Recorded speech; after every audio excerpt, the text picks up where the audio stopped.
Neemias 4 diz: tendo Sambalate ouvido que edificávamos o muro, ardeu em ira e se indignou muito, e escarneceu dos judeus.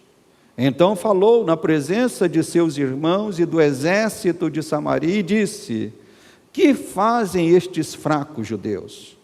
Permite-se-lhe-á isso? Sacrificarão? Darão cabo da obra num só dia?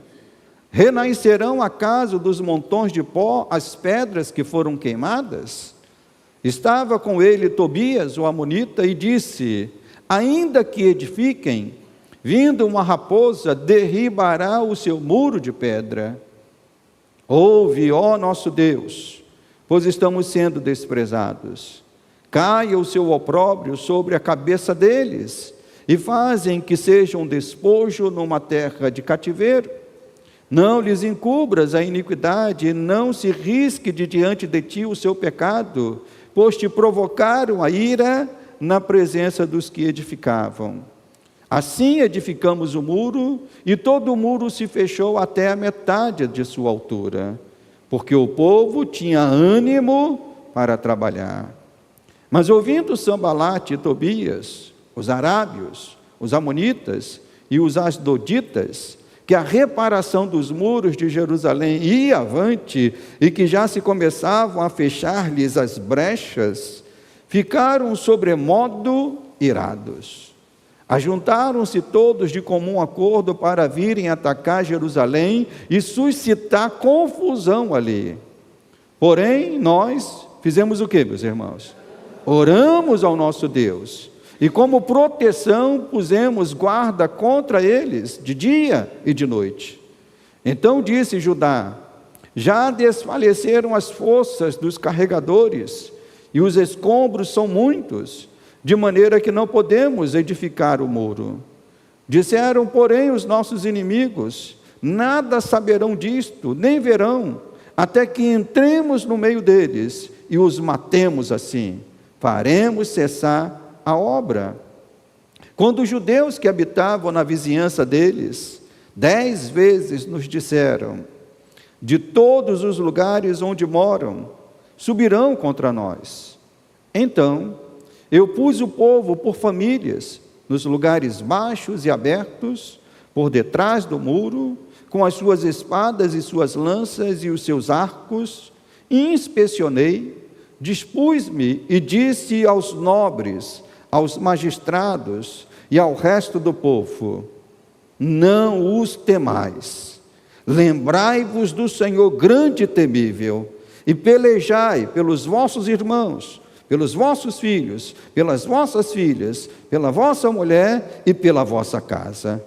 E sucedeu que, ouvindo os nossos inimigos, que já o sabíamos, e que Deus tinha frustrado o desígnio deles, voltamos todos nós ao muro, cada um à sua obra. Daquele dia em diante, metade dos meus moços trabalhava na obra, e a outra metade impunha lanças, escudos, arcos e couraças, e os chefes estavam por detrás de toda a casa de Judá. Os carregadores, que por si mesmo tomavam as cargas, cada um com uma das mãos fazia a obra e com a outra segurava a arma. Os edificadores, cada um trazia a sua espada, a cinta, e assim edificavam. O que tocava a trombeta estava junto de mim. Disse eu aos nobres, aos magistrados e ao resto do povo: grande e extensa é a obra, e nós estamos no muro muito separados, longe uns dos outros. No lugar em que ouvirdes o som da trombeta, para ali acorrei a ter conosco. O nosso Deus pelejará por nós. Assim trabalhávamos na obra, e metade empunhava as lanças desde o raiar do dia até o sair das estrelas. Também nesse mesmo tempo disse eu ao povo: cada um com o seu moço fique em Jerusalém, para que de noite nos sirva de guarda, e de dia façam o quê, meus irmãos? Eu vou repetir essa parte: para que de noite nos sirvam de guarda, e de dia trabalhe. Nem eu, nem meus irmãos nem meus moços, nem os homens da guarda que me seguiam, largávamos as nossas vestes, cada um se deitava com as armas à sua direita. Somente até aqui. Vamos orar, amado Deus e amado Pai. Senhor, que o Senhor nos instrua nesta manhã através da Tua palavra. Senhor, como é precioso termos exemplos de homens, ó Deus, de exemplos na história, Pai, de homens, ó Deus, que se voltaram para Ti, ó Deus, em tempo de lutas, confiando em Ti, e obtiveram vitórias, foram guardados e sustentados pelo Senhor. Isso nos serve de ânimo também em nossos dias, Pai, para que em nossas lutas possamos confiar no Senhor, na certeza de que o Senhor também nos guardará e nos fará prosseguir para a glória do Teu nome. Por isso, Senhor, fala ao coração de cada um dos Teus filhos, trazendo ânimo, trazendo, Deus, graça sobre cada um, no nome santo de Jesus. Amém e amém. Os irmãos podem assentar. O título dessa palavra hoje é orar, trabalhar, vigiar. Você pode repetir comigo? Orar, trabalhar, vigiar. O gasto com segurança é algo que consome uma grande quantia de dinheiro todos os anos, né? Estima-se que no Brasil o custo com segurança, envolvendo tanto empresas públicas como privadas, chega ao valor de 600 bilhões de reais por ano, algo em torno de 6% do PIB do Brasil. 6% do PIB do Brasil é gasto com segurança, né? Obviamente que segurança em todos os níveis, seguranças de empresas, seguranças de palácios, seguranças de repartições públicas, enfim, seguranças de todos os tipos. Seja um cidadão simples, seja uma empresa, seja uma cidade, seja um país, segurança é algo que toca a todos nós. Todos nós, em certa medida, estamos preocupados com segurança. Por exemplo, dependendo de onde nós moramos e do horário que estaremos chegando em casa, nós às vezes optamos por um caminho diferente daquele que fazemos, né, durante o dia. Recentemente, conversando com um amigo, e ele estava falando exatamente isso, e ele estava dizendo, olha, agora eu tive que mudar a minha rotina. Quando eu estou chegando de noite em casa, estou dando uma volta maior para poder chegar em casa, porque eu não posso fazer aquele caminho que eu faço normalmente durante o dia. Então, seja um cidadão. Segurança é algo que nos preocupa. Segurança também pode ser algo que envolve até aquilo que comemos e onde comemos. Quando você vai sair para comer alguma coisa, certamente que você avalia se é arriscado comer alimento num certo lugar que não oferece uma segurança na forma no preparo, né?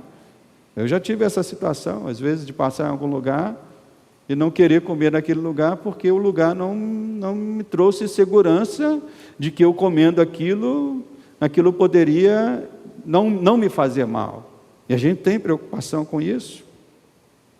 Até mesmo na área financeira, nós buscamos segurança com respeito ao futuro.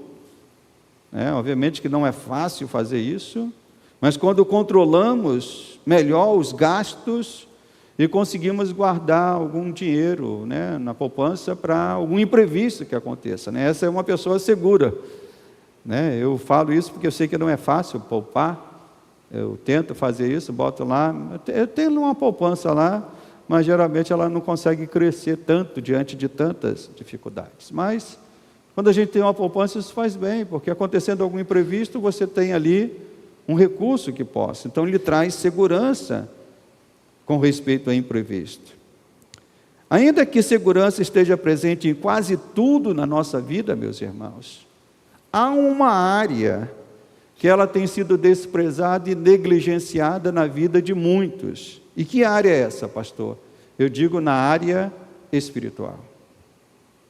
Na semana passada, estudamos o capítulo 3 de Neemias e vimos como o foco de Neemias foi trazer segurança para a cidade. Quem esteve aqui no domingo passado vai se lembrar que Neemias se preocupou em trazer segurança à cidade. A cidade, os muros estavam derrubados, não haviam portões na cidade, qualquer um podia entrar, qualquer inimigo podia entrar. Então, se foi necessário restaurar a segurança da cidade.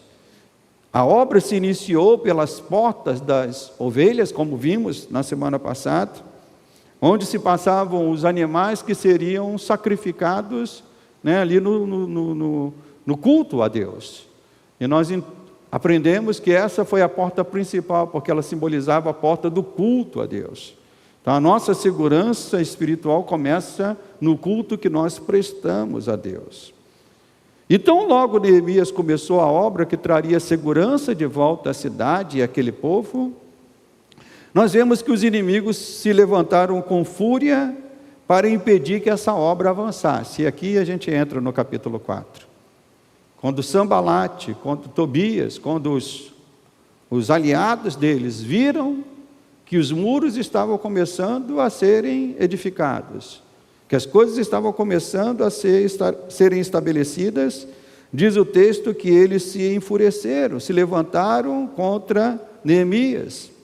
E nós podemos ver pela dinâmica do texto que os inimigos de Neemias se valeram de duas formas para se opor a Neemias e aqueles que estavam trabalhando com Neemias. Num primeiro momento, usando ameaças de palavras desanimadoras, e depois partindo para um ataque que só não foi concretizado porque Deus interviu.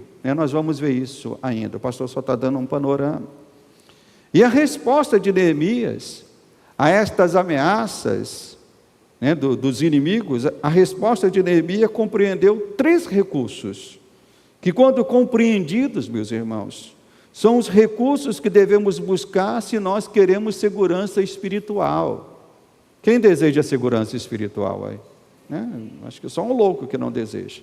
Mas se você deseja segurança espiritual para a sua vida, para a sua família, para a sua igreja, para esta nação, os recursos que Deus coloca disponíveis para que a gente possa obter essa segurança espiritual, os recursos são esses, que nós vamos ver hoje no estudo do capítulo 4. Os recursos são esses: orar, trabalhar e vigiar. São as 3 coisas que Neemias fez aqui, e a gente vai ver isso ao longo do capítulo 4.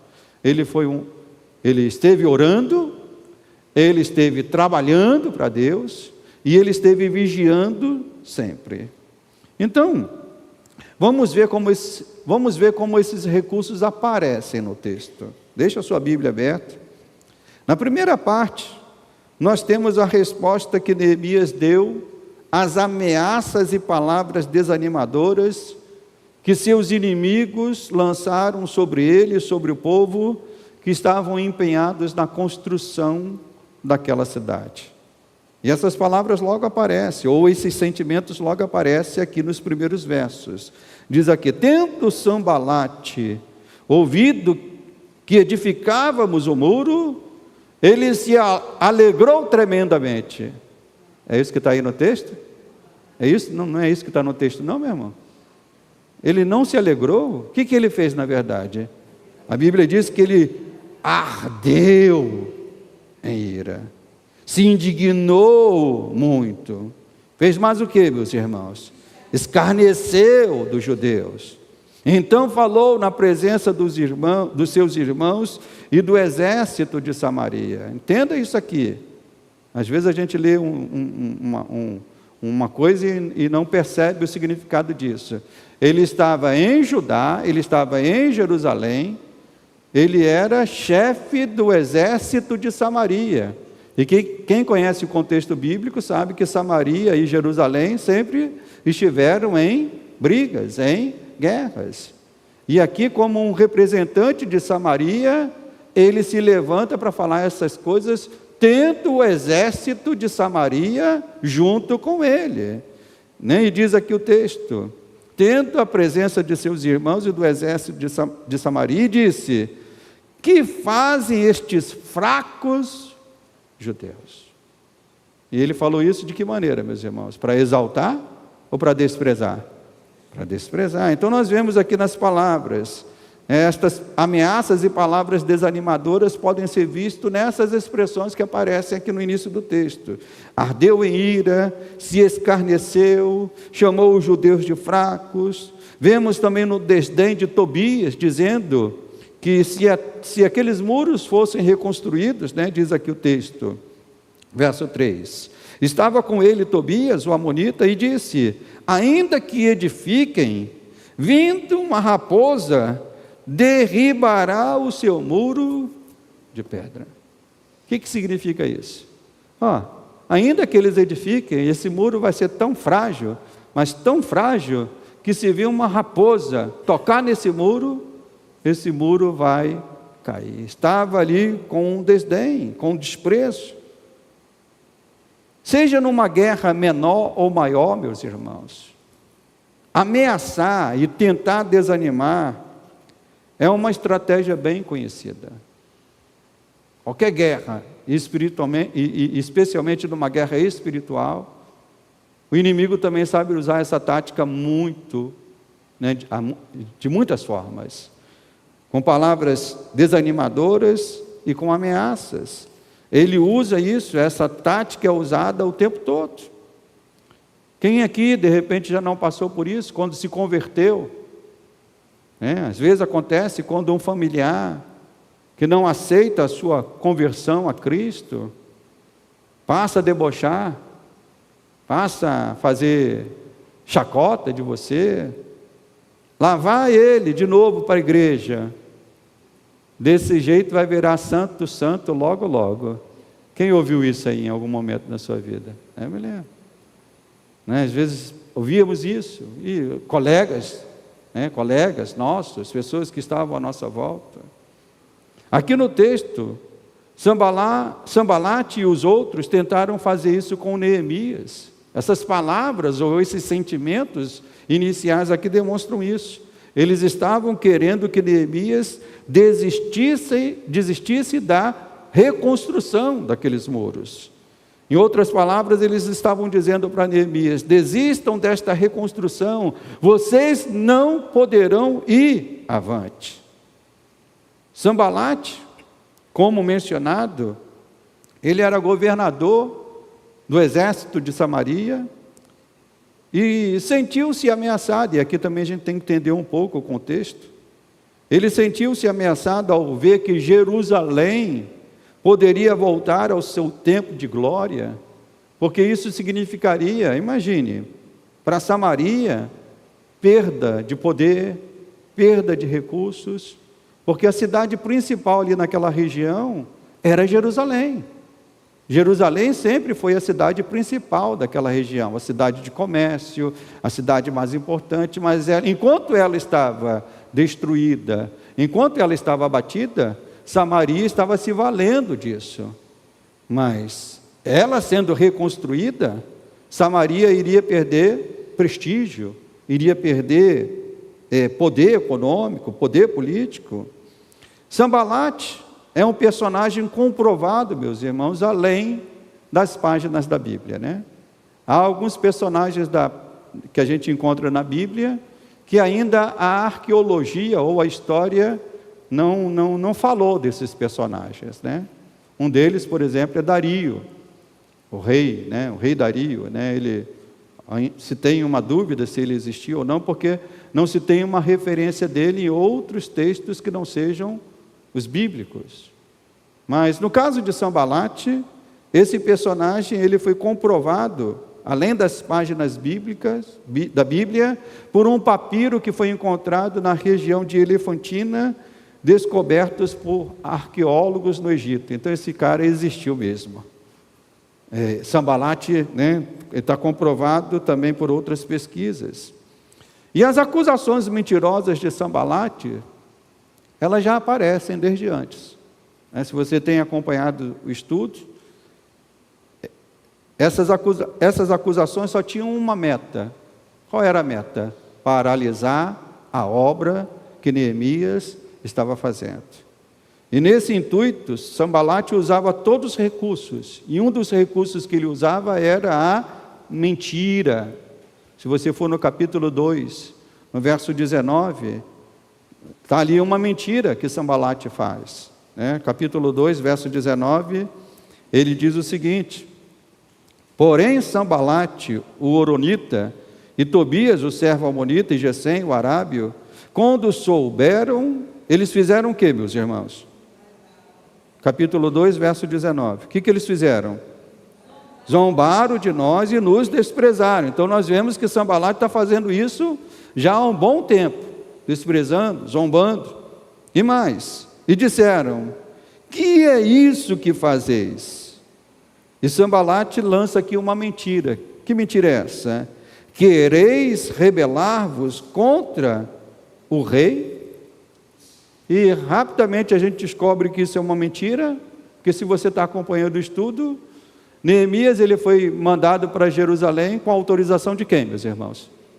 Do rei, tendo carta do rei. Então quando Sambalate fala isso, ele quer ali criar um sentimento de confusão, um sentimento de divisão, um sentimento de desqualificar Neemias naquela obra que ele estava realizando. Então, como poderia ser isso verdade, se Neemias havia recebido cartas do próprio rei? Mas devemos lembrar, irmãos, que uma característica do inimigo de nossas almas e da igreja é que ele é chamado pelo seguinte título: ele é o pai da mentira. É isso que a Bíblia diz? Que Satanás é o pai da mentira. E se ele tem o intuito de te desanimar, se ele tem o intuito de fazer a obra de Deus parar na sua vida, na sua família, ele vai usar desse recurso, o recurso da mentira. O arsenal de Satanás compreende mentira, compreende ira, compreende escárnio, compreende intimidação. Mas qual deve ser a resposta do servo de Deus ou da serva de Deus diante disso? Quando o inimigo se levanta com esse arsenal contra você, com o intuito de desanimar, com o intuito de desestabilizar a sua família, com o intuito de trazer derrota para a sua vida, qual deve ser a resposta do servo de Deus?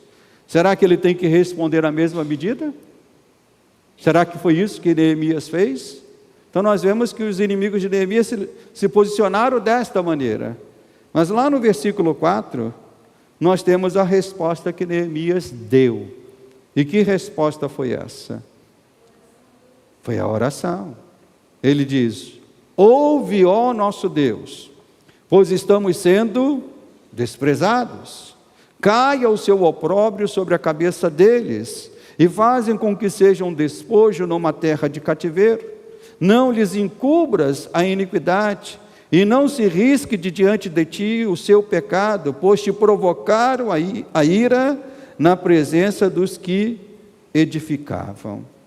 Então a resposta de Neemias foi oração. Se você tem sido confrontado pelo inimigo, se ele tem se levantado contra a sua vida, contra a sua família, contra o seu casamento, não adianta você fazer outra coisa que não seja primeiro orar. Orar. E quando nós estamos aqui no capítulo 4, e desde o capítulo 1, a coisa que Neemias mais fez, que a gente tem estudado aqui, foi o quê, meus irmãos?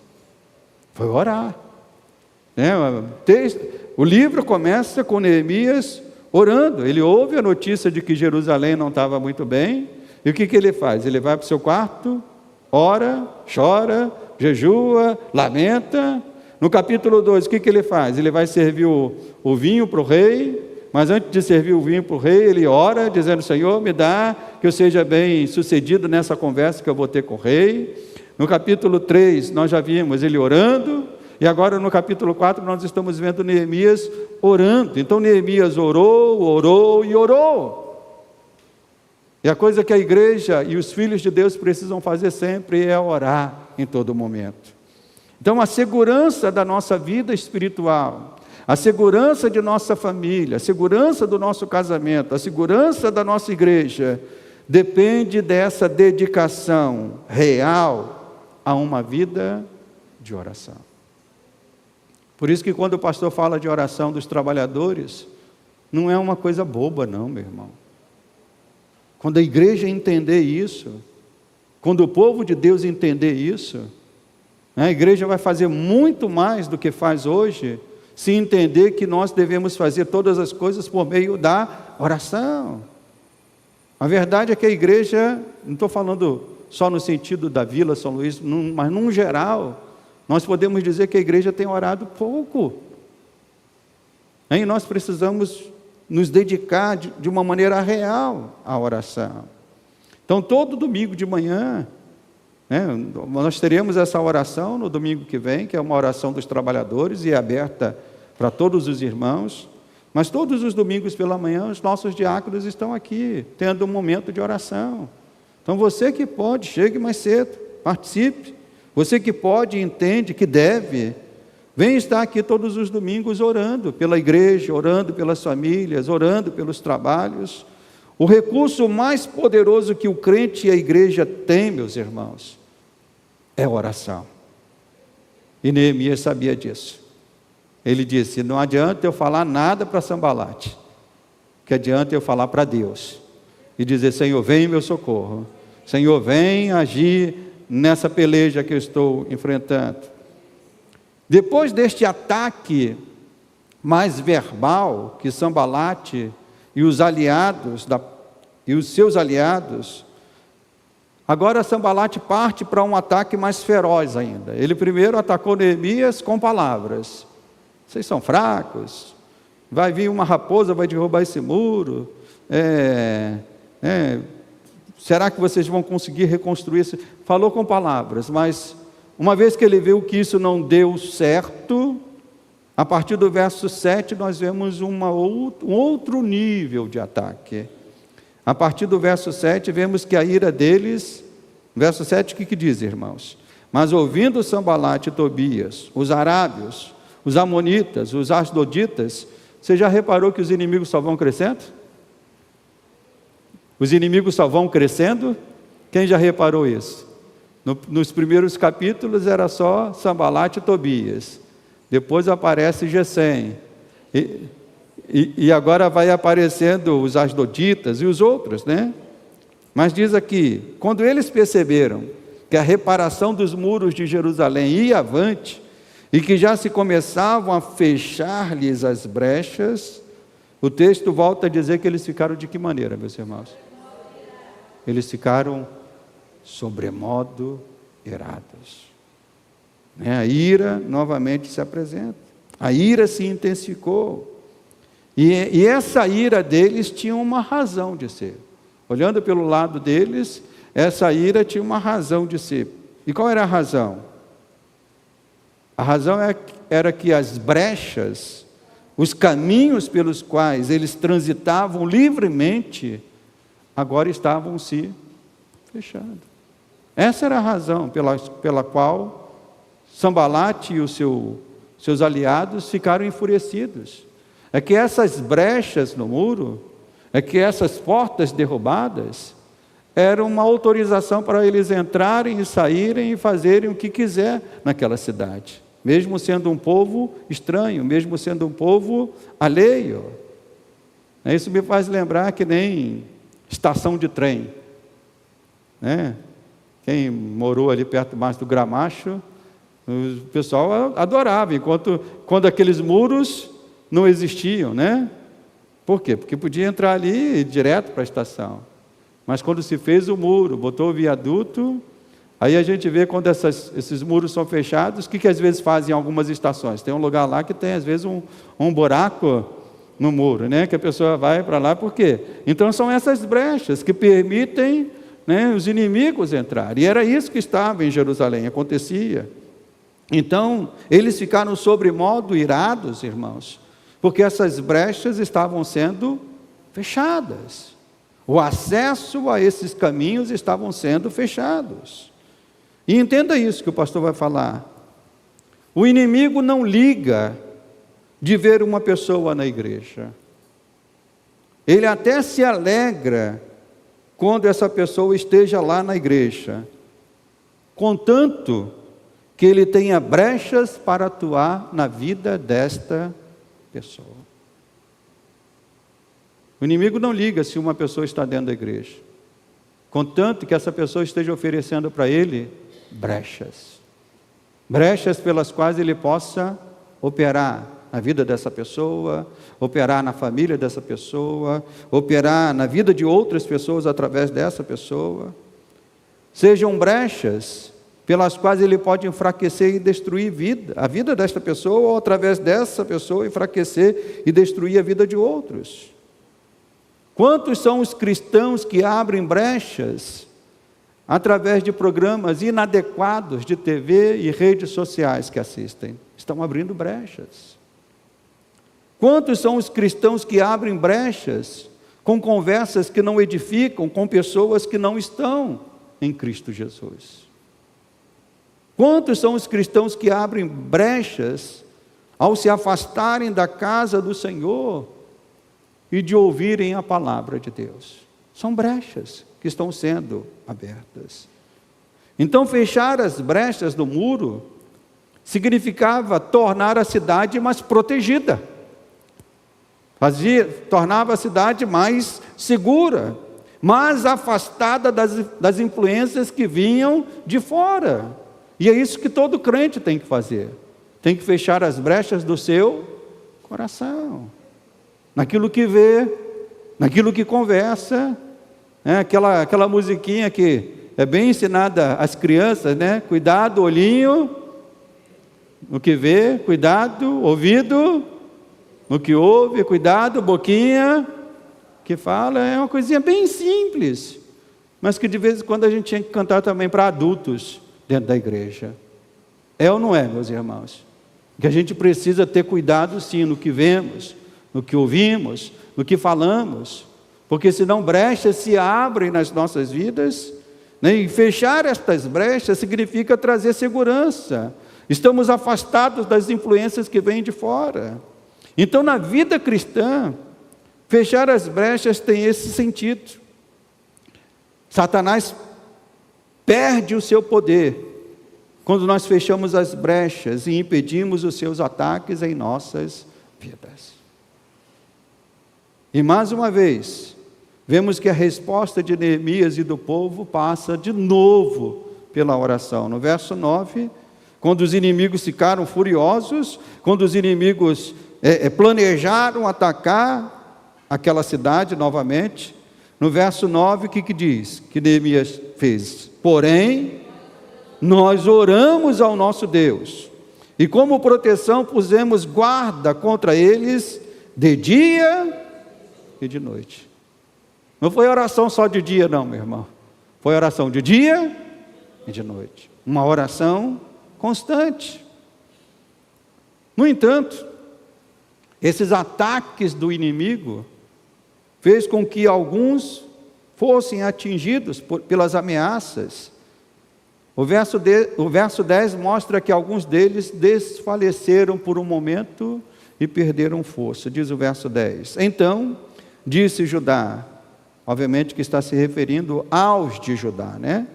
Já desfaleceram as forças dos carregadores, e os escombros são muitos, de maneira que não podemos edificar o muro. É muito triste quando nós vemos que pessoas são afetadas por palavras desanimadoras. São afetadas pelos ataques do inimigo.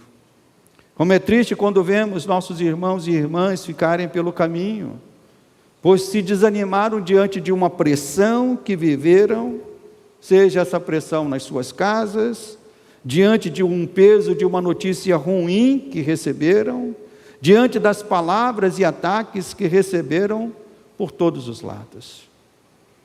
Às vezes você vai conversar com um irmão querido, uma irmã querida, e às vezes a resposta dele é: estou desanimado.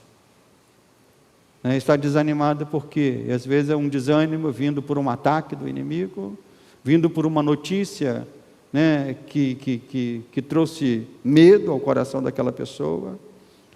E quando nós estudamos aqui o texto, irmãos, Neemias e o povo de Jerusalém, literalmente, estavam sendo atacados por todos os lados. Quando a gente fala assim, pastor, é ataque por todos os lados, no caso de Neemias, literalmente, eu diria que geograficamente, era ataque por todos os lados.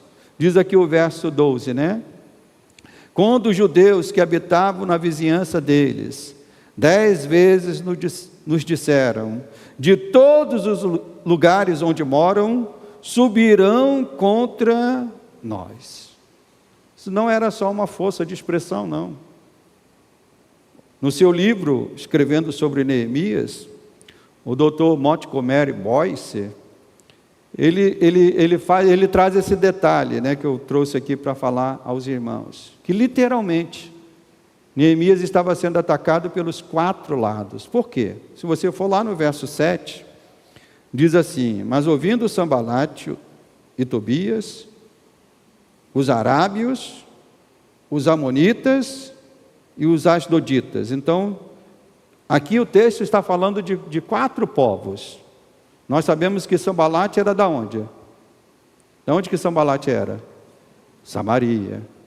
Depois fala dos arábios, fala dos amonitas e fala dos asdoditas. E o Dr. Boyce, ele traz esse dado, que Samaria ficava ao norte, Amon ficava ao leste, os árabes ficavam ao sul e os de Asdod ficavam ao oeste. Então, norte, sul, leste, oeste. Esses 4 povos aqui simbolizam geograficamente os 4 pontos geográficos onde os ataques estavam vindo, meus irmãos. E como deve ser terrível, né? Você olhar para cada lado e os ataques estão acontecendo. E para enfrentar esse ataque feroz, qual foi a atitude de Neemias? E nós vemos que Neemias lembra o povo de 3 coisas.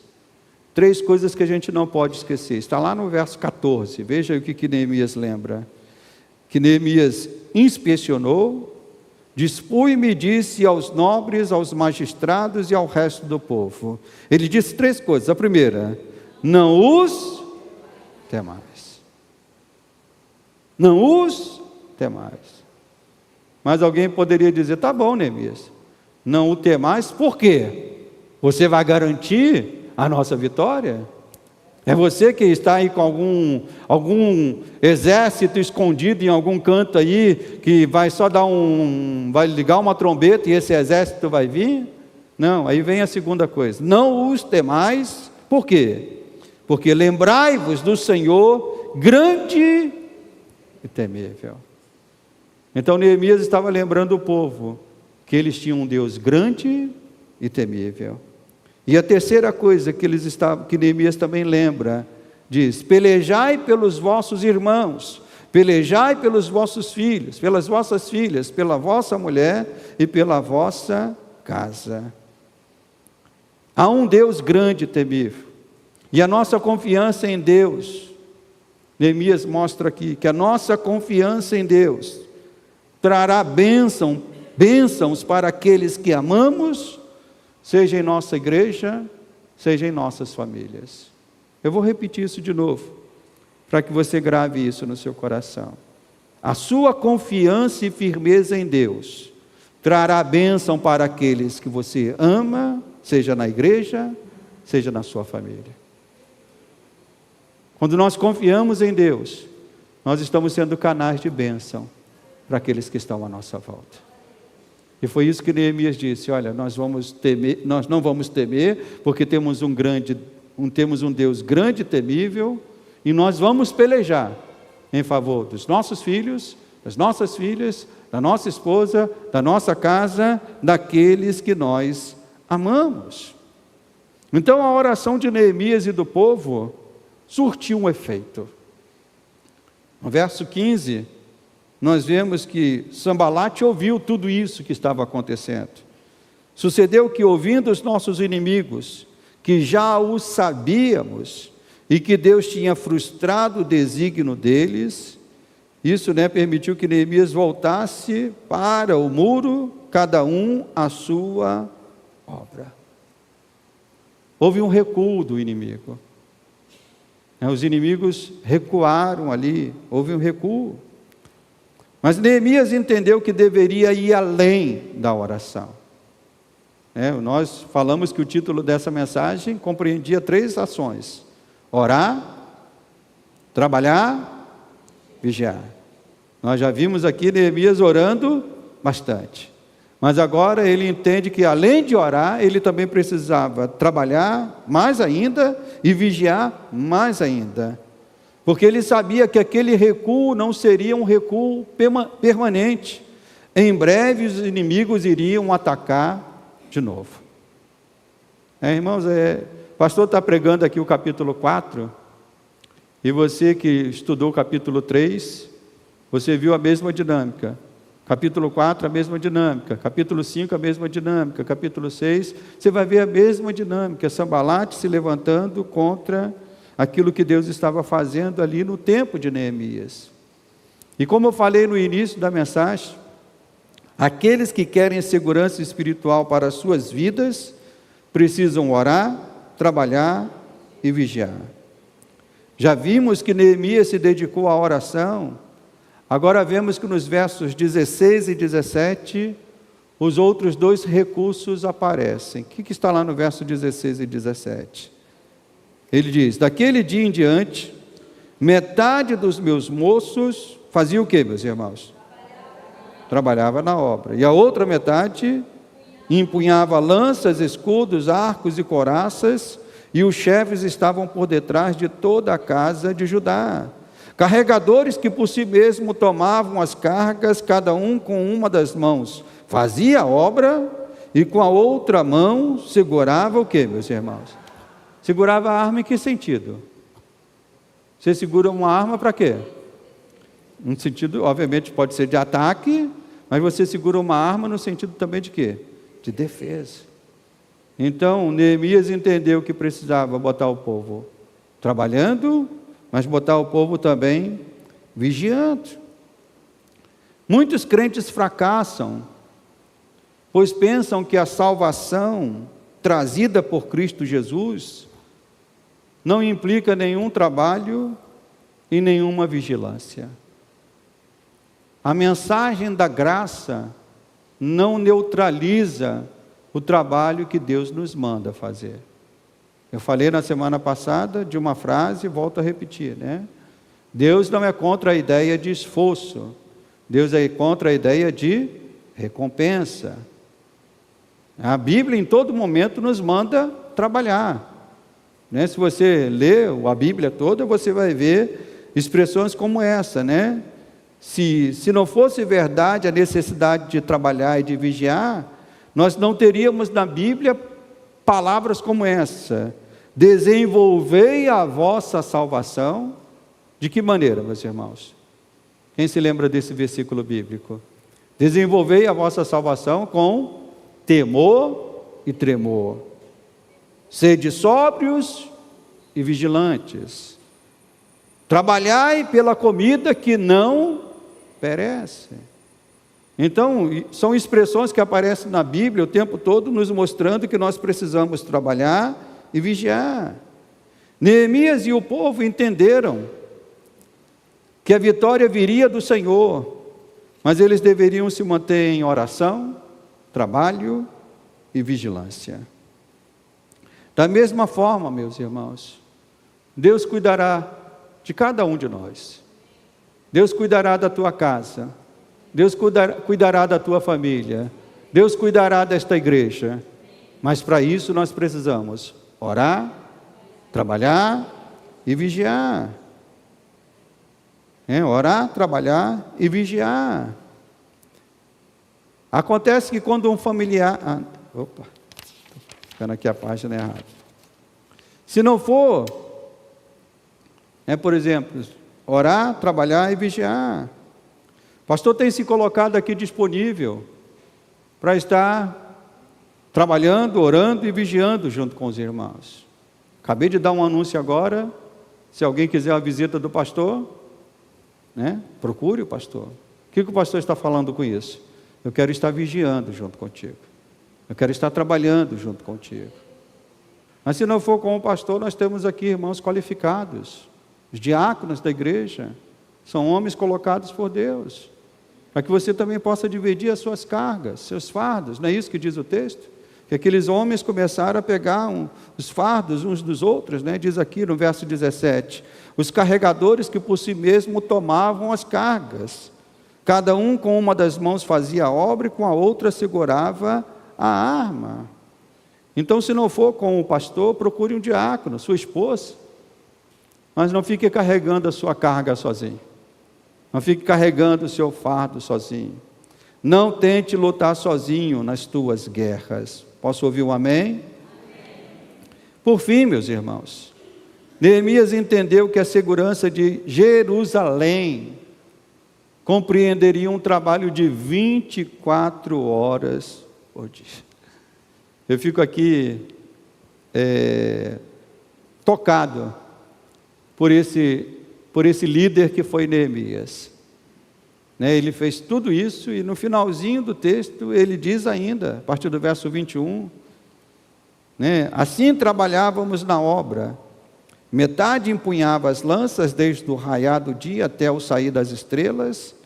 Também nesse mesmo tempo disse eu ao povo, cada um com o seu moço fique em Jerusalém, para que de noite nos sirva de guarda e de dia façam o quê, meus irmãos? Então está aqui implícito as duas coisas que o pastor está falando: trabalhar e que de noite, nos sirvam de guarda, estejam vigiando. Então trabalhar e vigiar. E verso 23, nem eu, nem meus irmãos, nem meus moços, nem os homens da guarda que me seguiam, largávamos as nossas vestes, cada um se deitava com as armas à sua direita.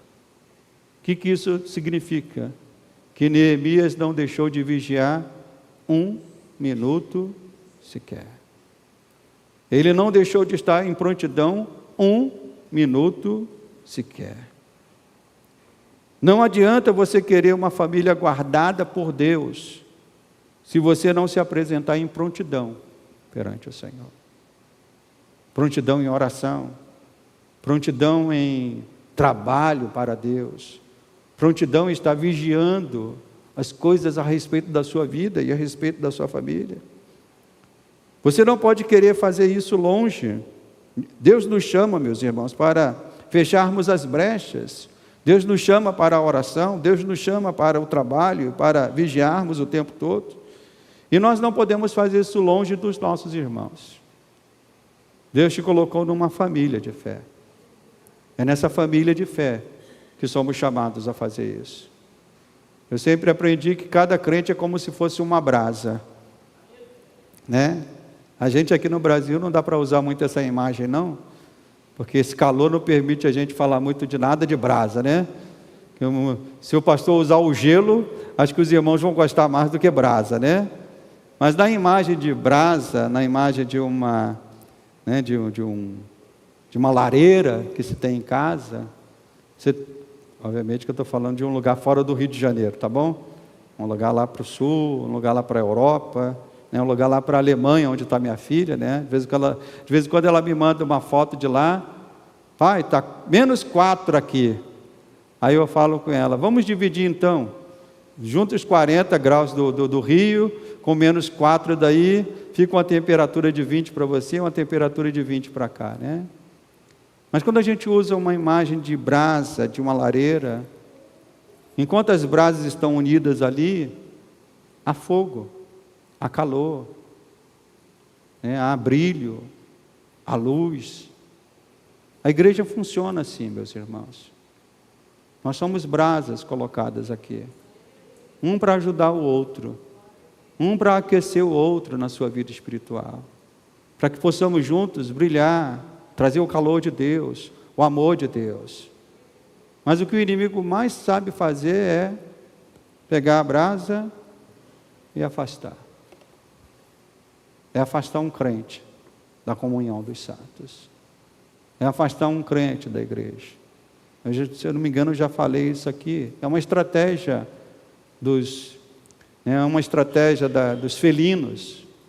Quando vai atacar uma manada, ele não está de olho na manada, ele quer apenas que um se afaste. E quando um se afasta, se torna uma presa fácil para ele. O inimigo ataca assim. Muitas vezes, a primeira coisa que ele faz é afastando a pessoa da igreja. Ele afasta a pessoa da igreja, porque ele sabe que afastando a pessoa da igreja, daqui a pouco ele vai poder dar o bote certeiro para destruir aquela vida.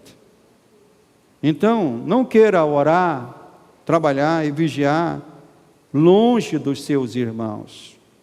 Nós não podemos querer fazer isso de uma maneira solitária.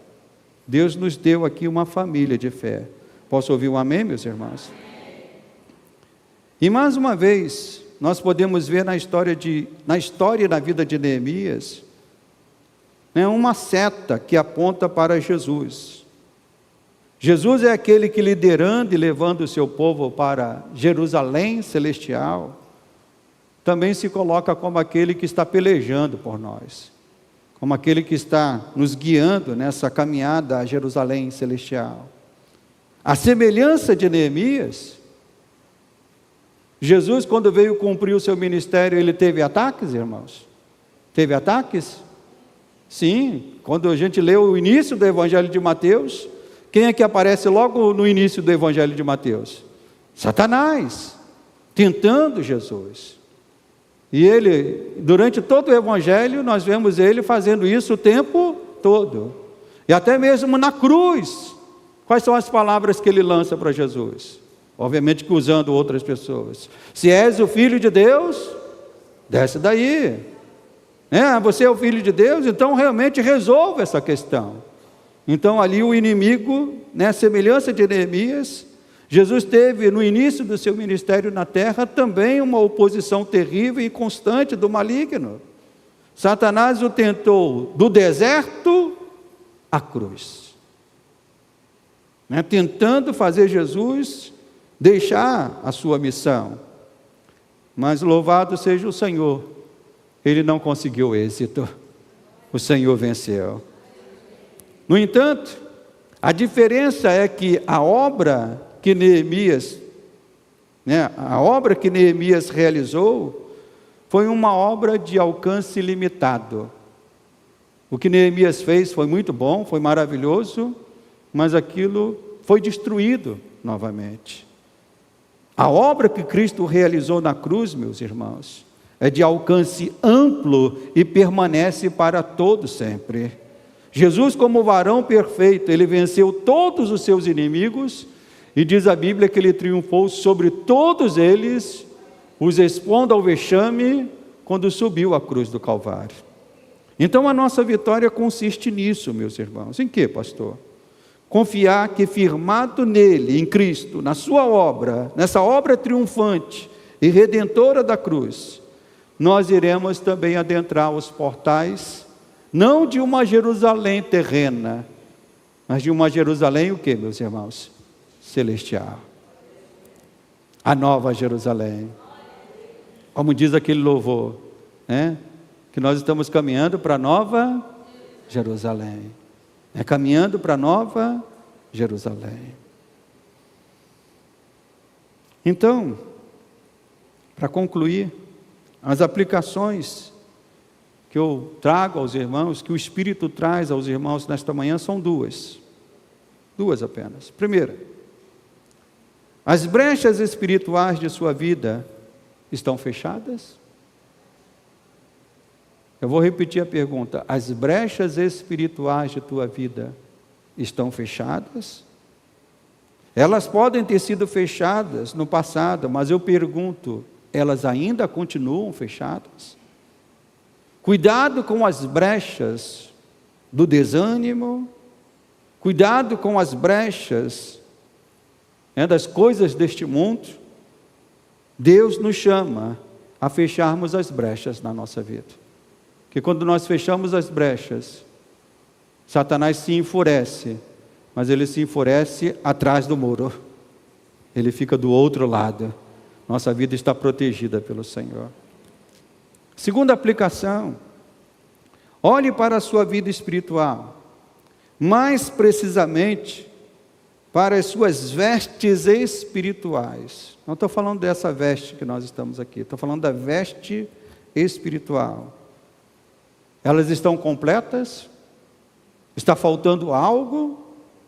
Os trabalhadores do tempo de Neemias sempre estavam com as mãos, estavam sempre colocados da seguinte maneira: com armas na mão, com enxada na mão, e como diz o texto, prontos, diz o texto que eles dormiam vestidos, para que qualquer coisa que surgisse, eles estavam prontos para poder combater aquele ataque do inimigo.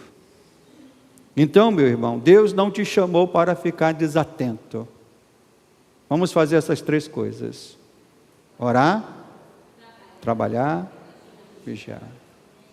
Você pode dizer comigo de novo? Orar, trabalhar e vigiar. Vamos nos colocar de pé. E vamos pedir que o Senhor nos dê graça para podermos viver essa palavra. Quem quer viver essa palavra? Eu quero viver essa palavra. Sei que não é fácil viver essa palavra. Ultimamente eu tenho orado a Deus dizendo: Senhor, me ensina a cumprir aquilo que não é fácil na Tua palavra. Quarta-feira eu falei aqui sobre as certezas de Paulo, né? E Paulo disse em Romanos, né? Porque sei que todas as coisas cooperam para o bem, mas não é fácil ter essa certeza, não. Eu estou certo de que nada, nem morte, nem tribulação, irá me separar do amor de Deus que está em... Paulo estava certo disso, mas às vezes, diante de lutas, a gente não tem. Então a gente tem que pedir, dizendo: Senhor, me dá graça, para que eu possa cumprir a Tua palavra. Então vamos fazer isso neste momento. Você vai pedir graça a Deus, graças ao Senhor, para que você possa cumprir essa palavra que você acabou de ouvir nesta manhã.